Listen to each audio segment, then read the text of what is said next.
Welcome to this special edition of the Chiefs. With me right now are Ami Pamintuan of the Philippine Star, Lucy Cruz Valdez of News 5, Ed Lingao, of course, of News 5 and of One News. Good evening. Hello, welcome. Friday night. Happy weekend. Friday. Of course, Ami, of course, we have to start with this. We're heading into the weekend with big news. The president has signed now the anti-terror bill, or we should now say the anti-terror act. Anti-terror act. Yes. In its entirety. Walang pagbabago. Not a single provision vetoed. So yung 24-day detention without charges, tuloy yun. Saka yung anti-terror financing, yon kasama yon. And yung anti-terror council. And the anti-terror council, yes. Kasama Which will be very, very powerful. Critics are saying that a lot of their concerns also turn on the power of the ATC. Basically, I mean, they keep saying the police, hindi man namin pwedeng gawin basta-basta. But the Anti-Terror Council really gives a lot of impetus and has a lot of power to lead the state enforcers in that direction. Yes. You know, curiously, we interviewed the NSA, National Security Advisor Esperon, I think just about last week. And we asked him about that, yung the ATC's power to designate a group or a person as a terrorist. Sabi niya, that's a myth. It's really the power of prescription by the Court of Appeal. Sabi niya ganon. So he was disputing that. But when he pointed out that no, there's Article 25, which specifically states that the ATC has the power to designate and order arrests based only on probable cause. Sabi niya, but we won't use that. Makikita natin sa application. Nasa batas pero hindi namin gagawin. Promise. Pero originally, wala daw. Nandun naman yun sa existing. Ang difference lang nga raw is yung tagal ng detention. So, parang gano'n ang defense nila na parang napatunayan na nandun yun, pero hindi naman yun ginamit. Yun ang nila. So, parang and I think the power to designate, as a terrorist group, maliban dun sa prescription by the Court of Appeals, nagka-power to designate rin yung ATC. Anyway, makikita natin yung application. Saka sigurado namang matcha-challenge yan before the Supreme Court. Sigurado. We're already seeing that. I mean, I'm talking to some lawyers, and they're already saying ready na, and they will not wait for a test case. They will challenge this at its face, challenge the law directly for its constitutionality. Make the argument that we do not need to wait for a test case or an actual victim to take this to the Supreme Court. The question is whether it will go the way of the NSA also when it was challenged in the Supreme Court. So, yun ang abangan. Anyway, isa pang istoryang interesting na bukas weekend pwede ka na, Lucy, na pumunta sa salon at pagpapamanicure. I know. Mani-pedi. Hindi lang yun. Hindi lang yun, Lucy. Kung magpapamani-pedi ka sa salon, pwede ka na mag-jeep papunta doon. Oo nga. Meron na rin mga jeep pwede mo nang gamitin. Teka, bakit ako lang? Namumuti na rin ang buhok ni Ed. Namumuti na rin ang buhok mo, Robbie. We age gracefully naman. Not to say that you don't. We're just saying that we do age gracefully.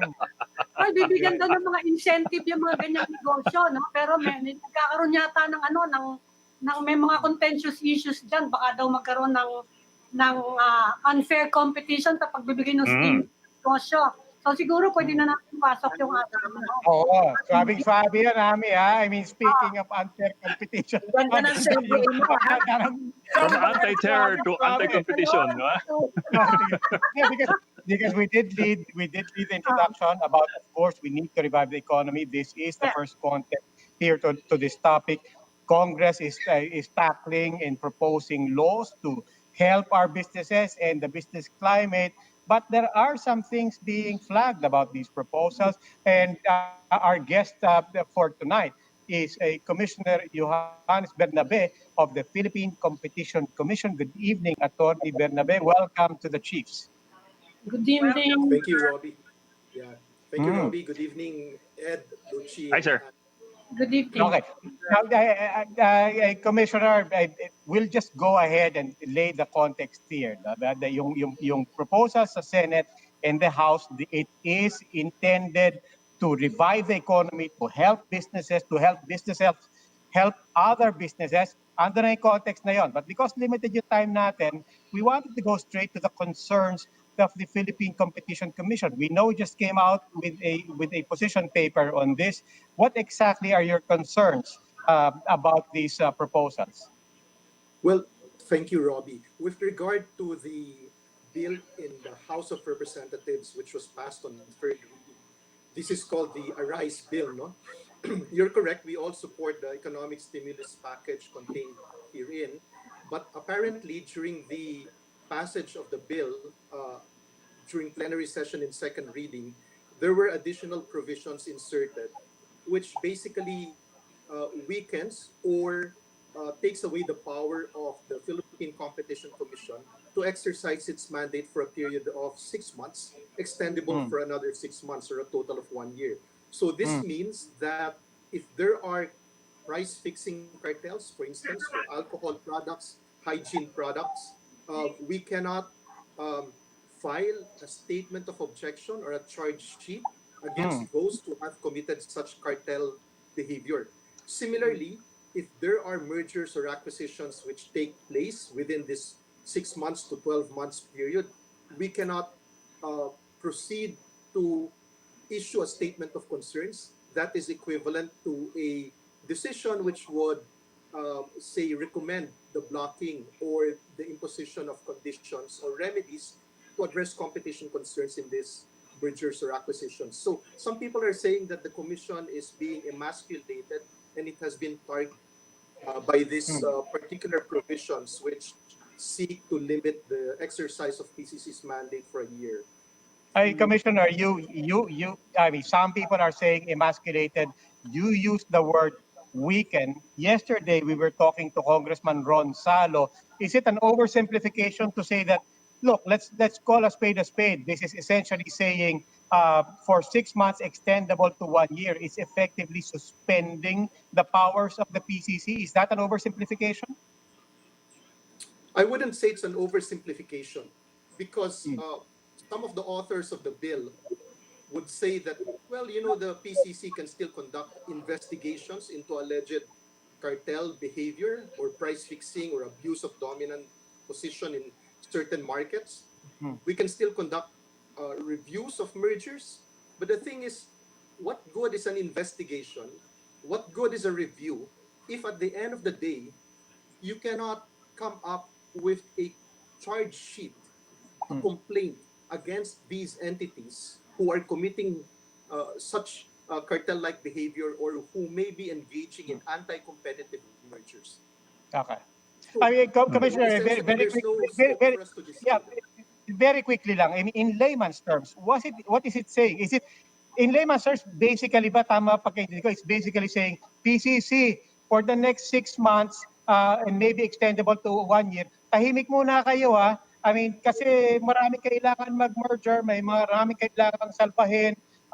People with money may need to come in to take others that are either failing or need help. So, pwede ba tumahimik muna kayo? Ay, tama ba yung pagkakaintindi ko? Tama naman yun, Robbie. Essentially, yun ang sinasabi. And ang argument nila is, meron nga mga firms na nag-fail and kailangan isalba. But they forget that in the Philippine Competition Act, there's such a thing as a failing firm defense. Ano ibig sabihin nun? Kung ikaw ay naghihingalo at hindi ka makakasurvive except through a merger or acquisition of your entity by a bigger firm, you are excused from prohibition by the law itself. Pangalawa, kung ang concern natin yung mga micro, small, and medium-sized enterprises, if you look at the thresholds for notification and review, ano lamang ang talagang tinitingnan ng PCC? Hindi naman yung maliliit yung mga malalaki. And ang problema kasi, once you allow these big mergers to happen, what will you do if the powers of the PCC are restored after a year? Will you be able to tell them to decouple? Will you be able to tell them to unmerge? It's like unscrambling an egg, right? Pero You cannot force Commissioner, that to happen. pero Commissioner, hindi ho ba merong mga na-exempt or ma-exempt dyan sa arise? Halimbawa, yung mga pinag-aaralan nyo na or yung nag-file na, hindi ba exempted yon? That's one, no? Number two, how long is the process of a merger and acquisition actually finished? I mean, does it take 3 months? Pwede bang gawin yun kaagad within the next 6 months ng mga, sabihin na natin, corporations with malicious intent? Okay, those are very good points, Luchi, no? So, first point yung sa huli. If you recall, back in 2016, when the Philippine Competition Commission was newly formed, Smart and Globe hurried to acquire the assets of San Miguel in order that for purposes of consolidating their telco assets, they would not have to notify or have a full review of this acquisition of San Miguel's former telco assets. And they said that, you know, PCC was not yet equipped with its IRR, and therefore we could avail of an expedited review, which allows our transaction to be deemed approved. So nakita na natin in the past that entities can take advantage of a transition period in order to consummate deals. Tapos pangalawa yung sinasabi mo, Lucci, na there are certain transactions na notified na and therefore kailangan na namin i-review, no? But there's a provision in the Arise Bill which says that all those transactions which occurred 30 days before the community quarantine was imposed and all those which are entered into during the community quarantine period are exempted from notification and review. And then ganun din for a period of yun nga 6 months to 12 months. So basically we are giving a free pass to all these transactions if even if they will have long-term negative effects on the economy. Nangyari na to dati sa US, no, when they allowed mergers to happen dahil sabi nila this is our Chance. tactic or strategy to resuscitate or revive the economy. But they had to suffer pernicious effects on such mergers for a longer period of time because you cannot unscramble something which has been consummated already. Now, some people are saying that, let me just squeeze this in. No, some people or some advocates of the bill are saying that meron naman yung tinatawag na motu proprio review where the commission can undertake a merger review on its own initiative. Yes. So, totoo yun, no? We can undertake that motu proprio review. But if we are prevented under the proposed legislation to issue a statement of concerns, meaning yung statement of concern na nagsasabing may competition issues yan, therefore we have to probably issue a prohibition or conditions on the clearance of that transaction. Kung hindi kami pwedeng mag-issue ng statement of concerns na ganon, kahit na mag-review pa kami ng motu proprio, bali wala pa rin. Yes, right. Did you bring this up during your dialogue with them when you had a chance to actually be heard? Was this even discussed? No, Lucci, kasi when we were asked to provide comments on the Arise Bill, wala itong mga last-minute insertions na to eh. We provided our comprehensive position paper on Arise with respect to the stimulus package. But itong mga restrictions on the exercise of PCC power, naisingit lamang ito during the plenary session, I think on second reading. So wala nang chance to offer comments or to interpolate on these proposed. Commissioner, if I may just, it's very curious. You have a former colleague, a former commissioner with the PCC who is now a member of the House of Representatives. Congressman Stella Kimbo is there. One would think that you would have a champion there. She's listed. I don't know by what order, but in the copy of the bill, it's her name immediately comes second as a principal author of the bill. Did Congressman Kimbo not know about this? Did she not tell you about this? You would think that this would be a personally special interest for her. That's correct, Robbie. No, In fact, from the reports that have reached us, it would appear that it was Congresswoman Stella Kimbo who made these proposals to amend ARISE at the last minute during plenary. These proposals included these provisions which would restrict the exercise of PCC of its mandate. So it was, yes, curious for us. I know that Congressman Stella Kimbo is very intelligent and she must have her reasons for making this proposal. I am sure that there were other considerations, political or otherwise, that she had to take into account. I am sure that she must have done her best to protect PCC's interests, but at the end of the day, the output still results in an emasculation, as some people would term it, but definitely a weakening of the fabric for competition law in the forthcoming year if these provisions are adopted. Commissioner, merong counterpart bill sa Senate for the stimulus and for helping distressed companies during the pandemic. Kumusta naman yung sitwasyon doon?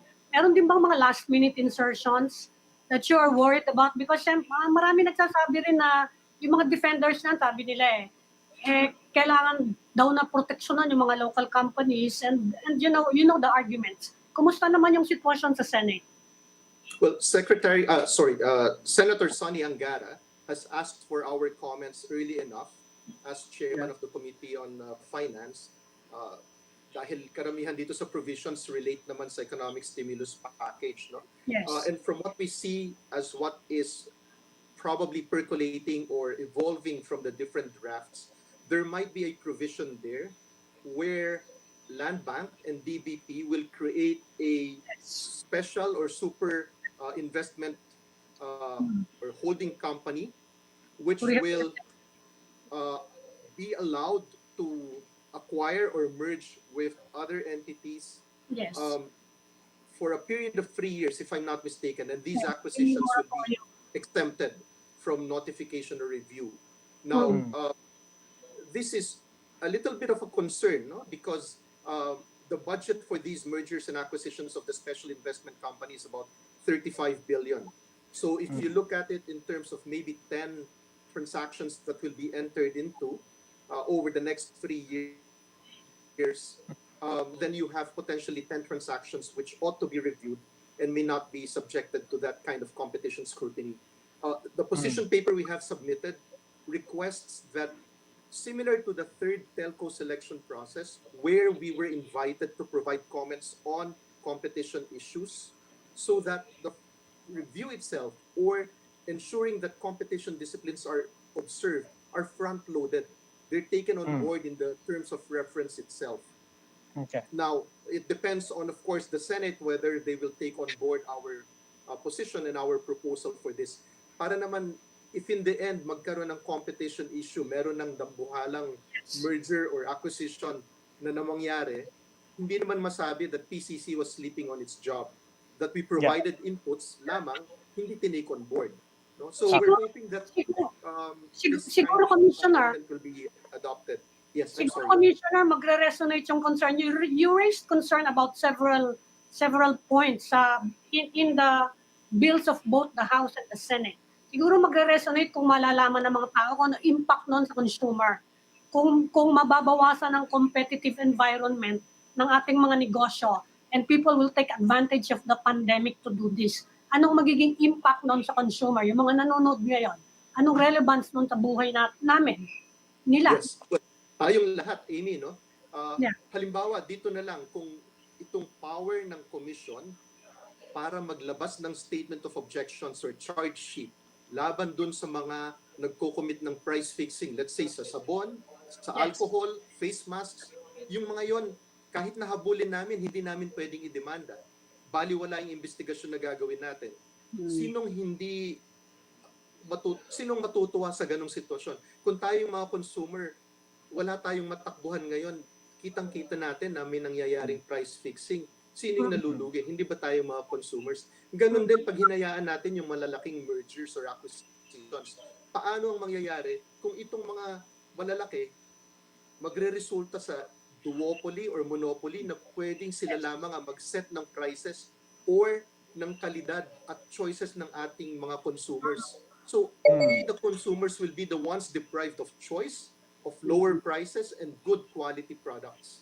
Now, Commissioner, maybe on the other side of that, balikan natin yung mga enterprises, no? The small and Yeah. medium scale especially, a lot need rescue, a lot need investors, a lot need capital. But let's be blunt about it. Marami magsisimatayan. A lot are already going belly up, or a lot are, but in that environment where everybody, all these small players are going to be dealing from a position of weakness. Um, what is the worst case scenario that you can envision if the PCC cannot be allowed to be an intervener in that situation? Ano, I mean, given that situation, ano ba yung worst case scenario na nakikita nyo? Gaya nung binanggit ko kanina, Robbie, no, wala namang impact sa micro, small, and medium-sized enterprises yung pag-exercise ng PCC ng merger review powers natin. Kasi yung merger review powers, sumisipa lang yan if you meet certain notification thresholds. Halimbawa, no, sa ngayon, the size of the assets of either of the parties has to be at least 6 billion pesos or their revenues has to be at least 6 billion pesos. Lampas-lampas yan sa what we would categorize as MSMEs. So hindi apektado ang MSMEs. I Ang see. tatamaan lang, ang tatamaan lamang sa MSMEs kung yung mga MSMEs natin ay sila mismo ang nagka-cartel or nagpa-price fix. So Yun, wala tayong let me be clear there. You're, Ako ko nga, sir, sige, go ahead. ano ba yung mga critically impacted na malalaking negosyo na pag nag-merger and acquisition ng walang PCC monitoring or stops, no? Ano yung mga yon na nakaka-endanger for the long-term economic future or health of the country?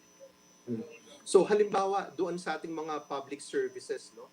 Halimbawa sa water distribution services, what if magpatuloy itong mga acquisition which will result in certain entities having a dominant position in the market for water distribution? Gusto ba natin na iisa o dadalawa na lamang ang nagko-control ng ating mga water distribution? Palagay ko hindi.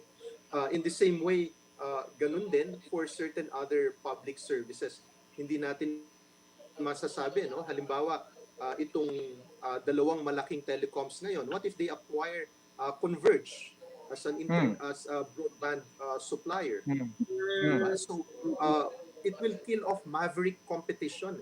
Nakita na natin ito in 2000 when Digitel, which owned at that time itong Yes. tawag nung, Sun. yes, oo, that's right. Itong Sun Cellular. Ito sa Maverick player. If you remember, sila yung nag-introduce ng Only packages.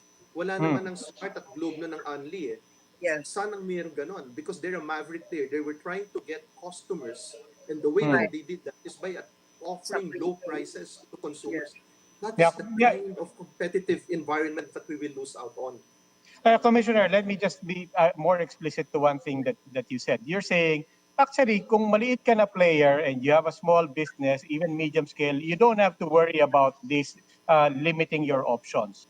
Are you therefore saying that this, and you've called it an insertion, you've called it a last-minute insertion, you've suggested that as per your understanding, it was Congresswoman Kimbo, a former commissioner of the PCC, who put in this provision. Are you saying that Woman Kimbo's proposal will not affect small players and in fact is only relevant to big deals?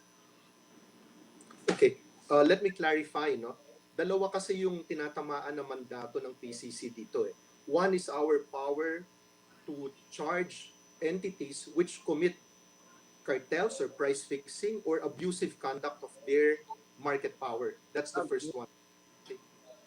Yung first power na yon affects all entities, malaki man or maliit. Okay? Yung pangalawa na tinatamaan itong amendments na to sa ARISE is our power to conduct merger review effectively. Okay? Ito, ang sinasabi ko, yung merger review, if we look at the thresholds provided in the law, in our regulations, and insofar as the way we have implemented it, ang tatamaan lang naman ng merger review powers ng PCC, yung mga malalaki. Hindi ito makakaapekto sa mga MSMEs. Oo. Mm. Right. Okay. Commissioner, one last question. I mean, as we know, pumasa na to sa third reading. It will still have to go to the Senate. How confident are you that that your concerns will be addressed, particularly this particular provision, and will be heard and accepted and respected pagdating sa Senado? Well, we're hoping that our representatives in the Senate, if they get wind of these amendments, which were put in the Arise bill, would have a similar reaction insofar as its possible long-term effects on competition.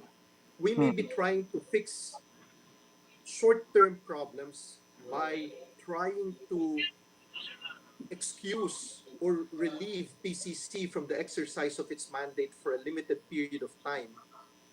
But the effects of this restriction on our powers will have long-term effects. Because Yes. as I said earlier, once a merger or an acquisition goes through, it is not as if you can tell those merging entities to unwind Yes. their transaction once the anti-competitive effects become manifest. So again, we're hoping that our senators will have a longer term perspective when they craft the necessary provisions of the economic stimulus bills. Okay. Ako, I have one last.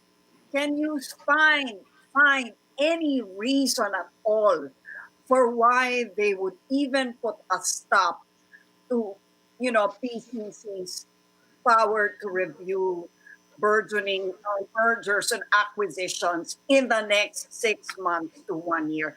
Is there any justification at all, given the pandemic and whatever the needs are that they foresee they might need to address expediently? Can you find something there? To be I will fair, find it. Luci, yes, to be fair, Luci, there are reasons I can imagine why they would put in provisions like this.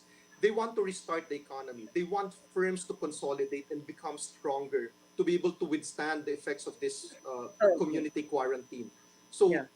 naturalmente, there will be firms in need of a white knight, someone Yes, who will yes. come in and say, I will infuse Alvin. capital, Yes. right? Okay. But the point is, the ones who are really suffering right now, if we look at the structure of the Philippine economy, 93% are MSMEs. So Yes. by definition, that 93%, which carries the Philippine economy, are not actually to be covered by Yes. PCC's merger review powers. So Mm-hmm. essentially, we are protecting a very limited segment of the Philippine economy Right. from the PCC's exercise of its powers. So I would not ascribe any malice on our legislators. I think they were well intentioned. It's just that I think they thought that the PCC's powers are too broad. I don't think they have a sufficient understanding of how the PCA works and how certain entities that they seek to protect are actually inherently protected already under the PCA. Yes, that's a good point. Very magnanimous. Isa na lang. Are there any champions of the views of the PCC in the House or the Senate? Meron ba kayong nagsusuporta sa inyo?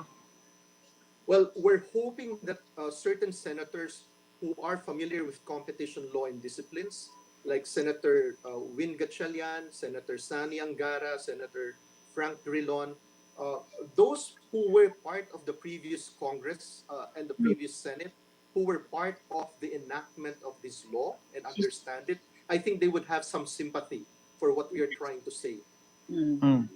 Okay. All right. Okay.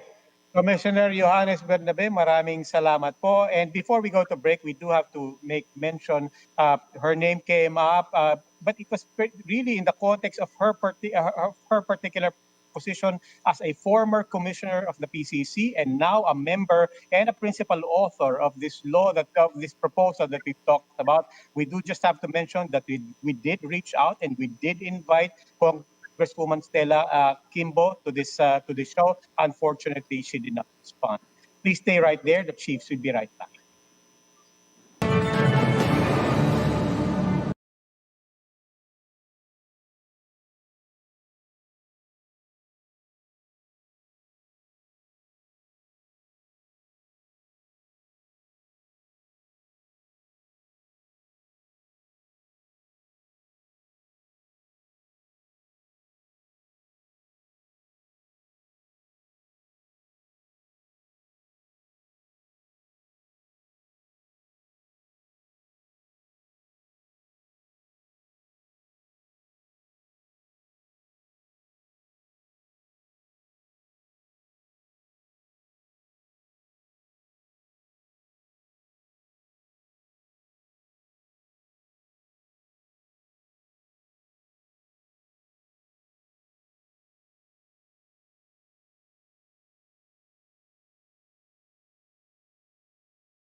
Welcome back to this special edition of the Chiefs. We are now in the final stage of our conversation.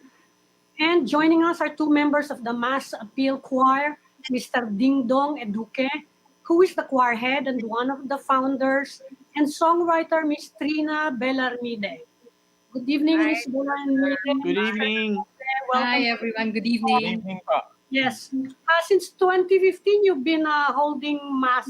You've been singing in twice a month, no? Every Sunday at the Lasal Green Hills, yung choir nyo. Pero ngayon, mga misa po Actually, online. mas Yes. earlier pa din 2015. We're earlier. already 17 years old sa Okay. sa Lasal. Pero ngayon, Green Hills. how has the pandemic changed? Aside from, well, yun na nga, online na nga lahat ng misa ngayon. Although, pababalikin Oo nga na eh. daw, ha? Hindi, pababalikin na Ang daw. hirap, ang hirap. Capacity. Pero how has it been during the pandemic, during the quarantine?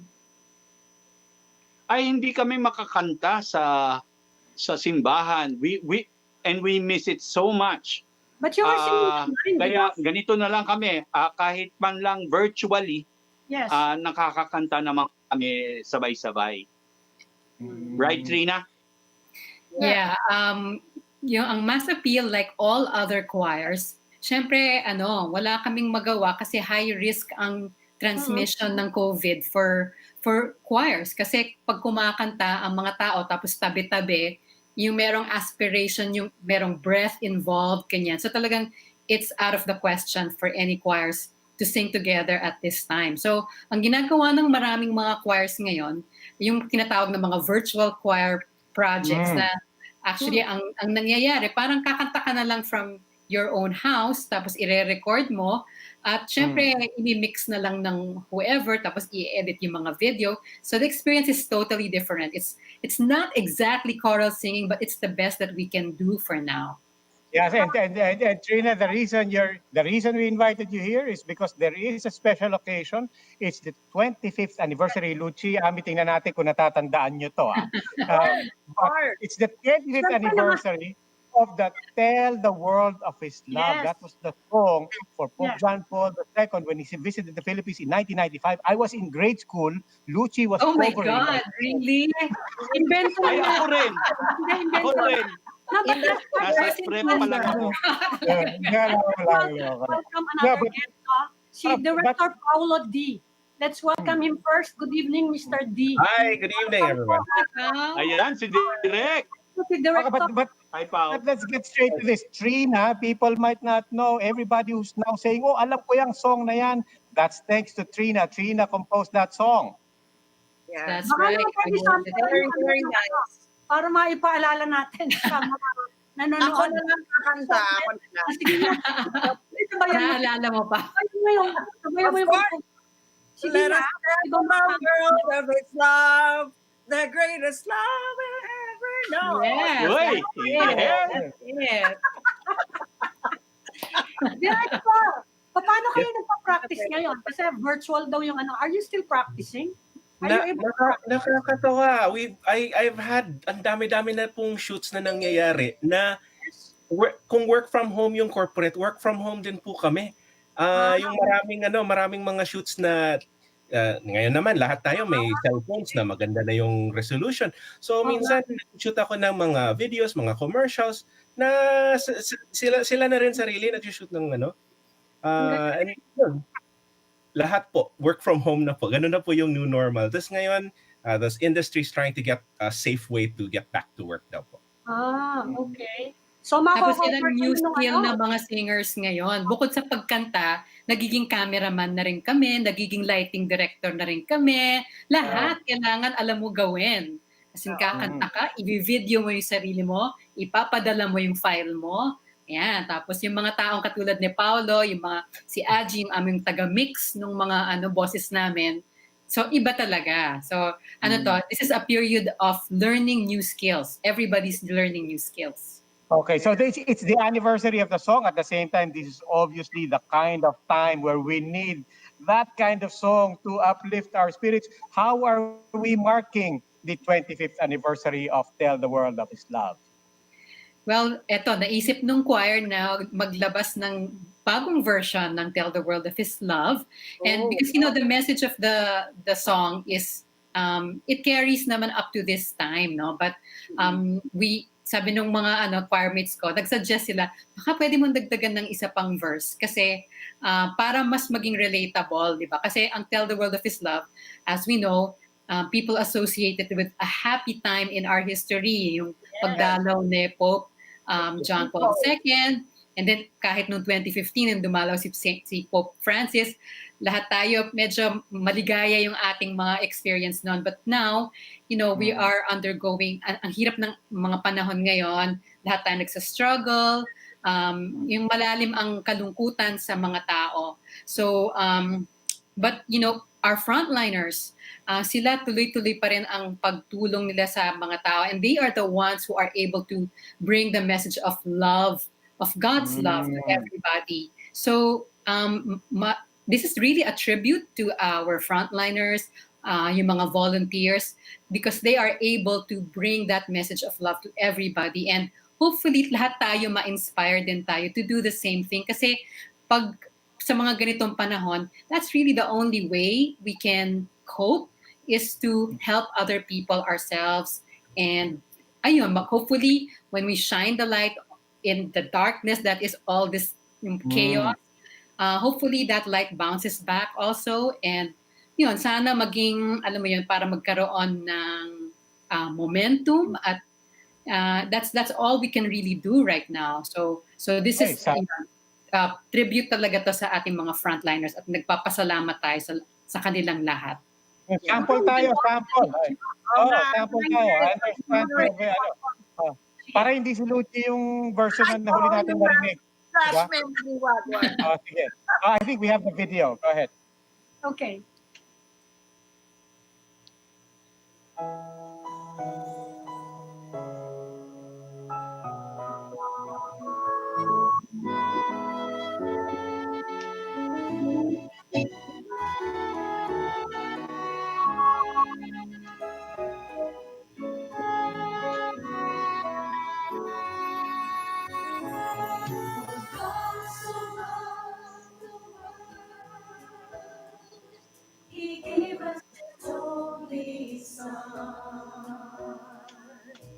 Jesus Christ our Savior is most precious one.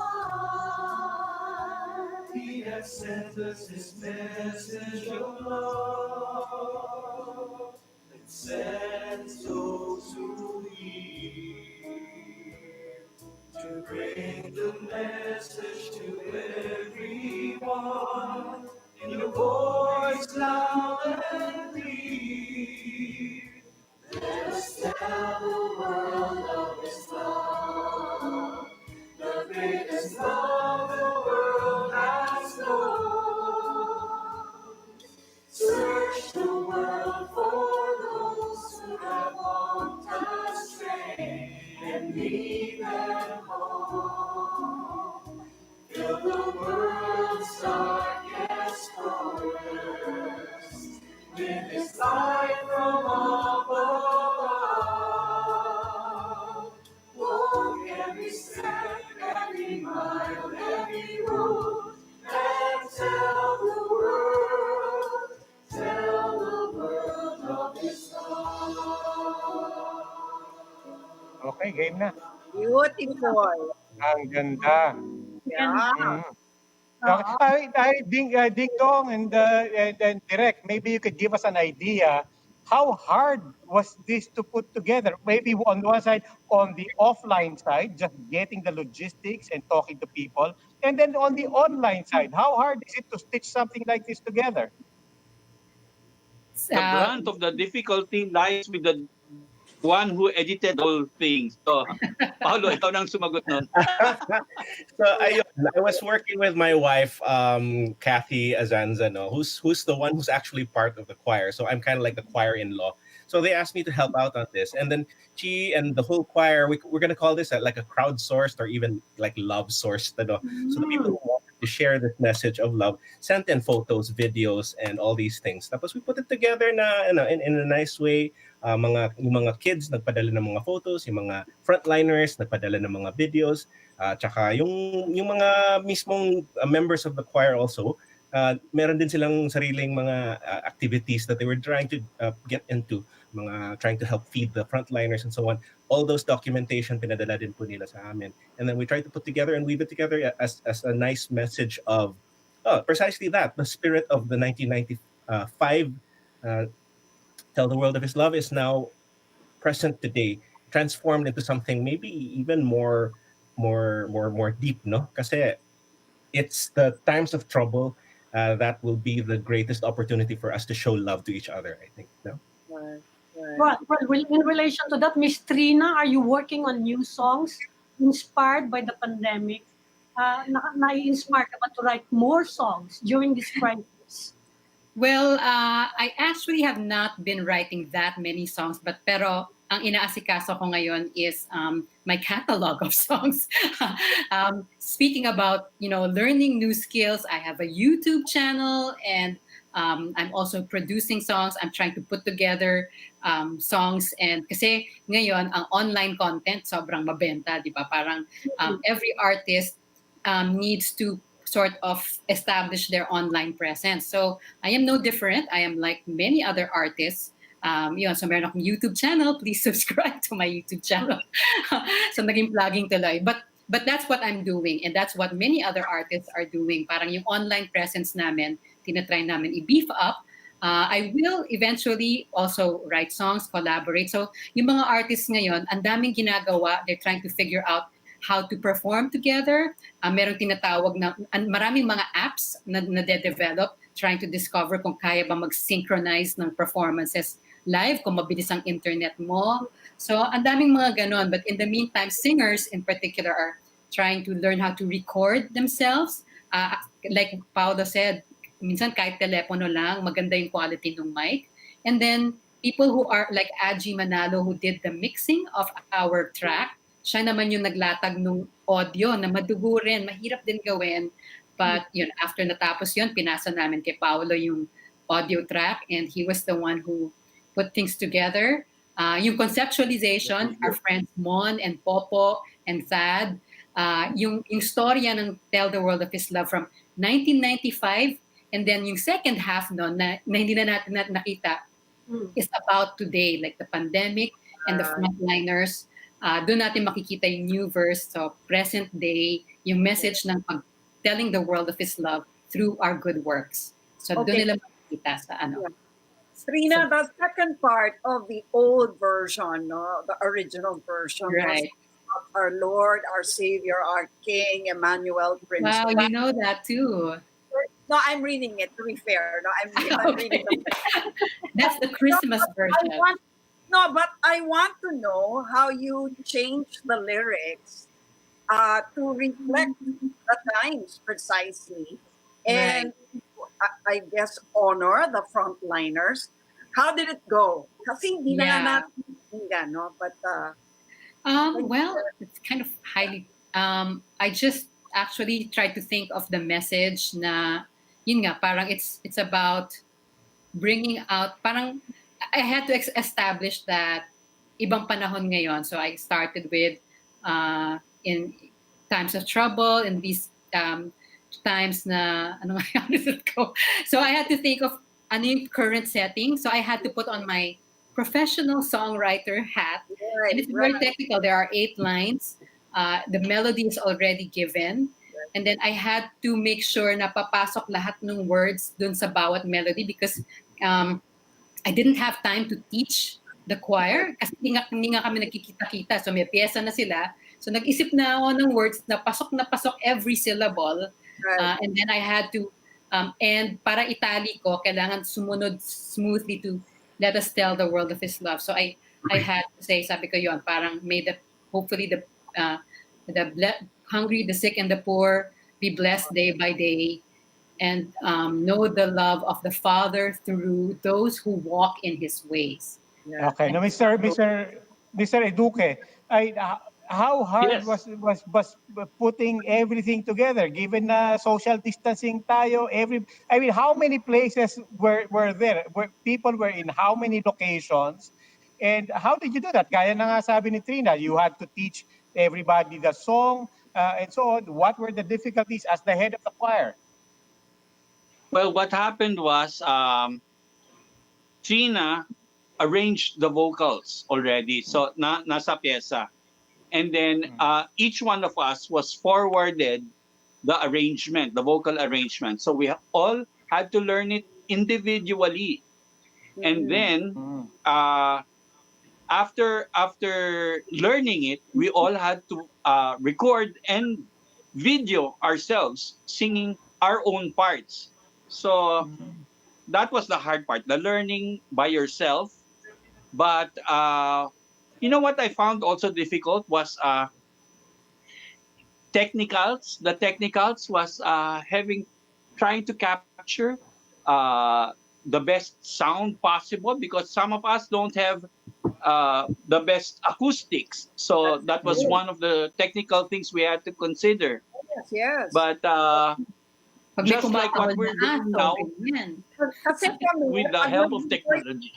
I can imagine how difficult it must be because in broadcast, when we voice something, nakatalokbong pa kami sa kumot, no? Para hindi siya hollow. But I can't imagine how we were told to like pasok kayo sa loob ng cabinet tapos yung mga damit-damit doon nakakatulong yon mga ganyan style Oo. So did you do that? Did you have to do that also? Hindi naman.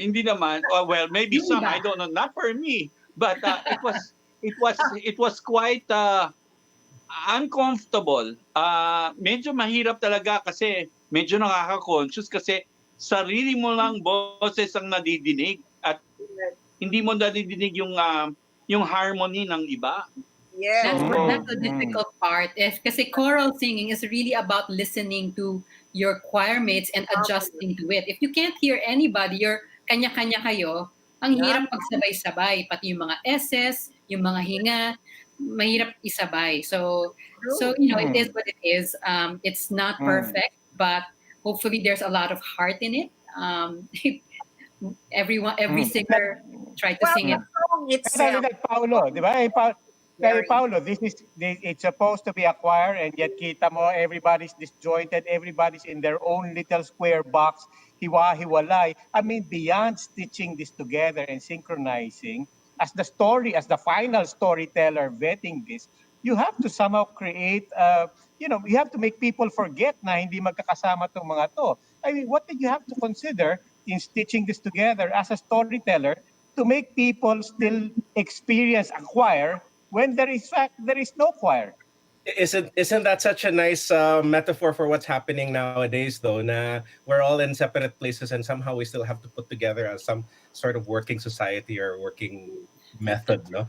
So yun, it's really that it's trying to give each other clues or guides on how to make sure that we're thinking we're going along the same way. So parang someone created a guide, sent it to everyone else, tried to follow it, and then when they sent it over, again, there's another effort not to mix the voices, to mix the videos, sync them properly, adjust here, a little bit there. So yun yung ano din namin job as post na parang ayusin yung mga little errors as much as we can and try to give a cohesive feeling naman to everyone else. Try to maintain yung deliver properly the message of yung original song, the spirit of the song. How many members does the choir have now at this point? Meron bang We're formal a little over 20, but only Yes. 16. How many frames were there, Paulo? 16, About right? 17 or 18, yeah. Oh, all right. In this video, we were about 16 to 18, I think we were, out of the 20 plus. Yung iba kasi, mahina yung signal. Those are one of the things we had to contend with. Mahina ang signal sa ibang lugar. Yung iba hindi techie. I mean, nagpapanik ba kapag it comes to things like this? So, those are things that we had to contend with.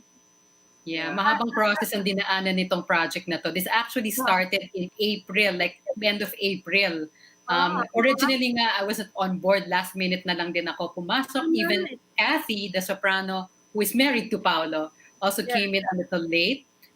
And then the project evolved, and it is what it is now. We're so lucky, si Paolo is an award-winning director, and that's also one of the reasons why the video is so good.